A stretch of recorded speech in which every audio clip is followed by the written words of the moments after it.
سلام. کادوی تولدم به خودم رسید. البته فکر میکردم پنجشنبه میرسه ولی امروز رسید، یعنی یه روز بعد تولدم رسید. دیروز تولدم.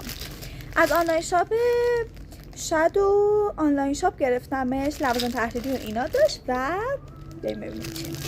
البته دو تا کادوی دیگه هم برای خودم گرفتم که اونا هم تو راهن، ولی اونا احتمالاً تا آخر هفته میرسن.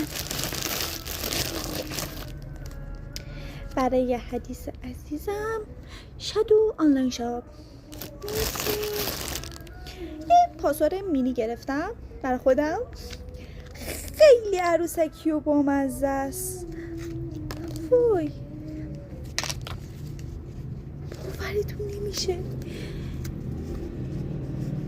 خیلی کیوته واسه این که همیشه تو کیفت باشه. عالیه مثلا برای مسافرت و اینا که میخوای بری، خیلی چیز گوگولیه و بعد جاش هم خیلی باحاله. قشنگ اینطوری خیلی مرتب میتونی بچینیش و از همه مهمتر پازل چوبی نامتقارن توی جعبه شیشه‌ای و شب پرستاره دوستم منگوگ.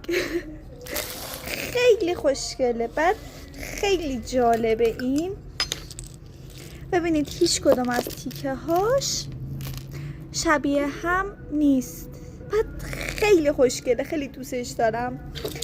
خلاصه که چند تیکه است نمیدونم چند تیکه است، ولی خب خیلی خوشگله. Happy birthday to me. امیدوارم که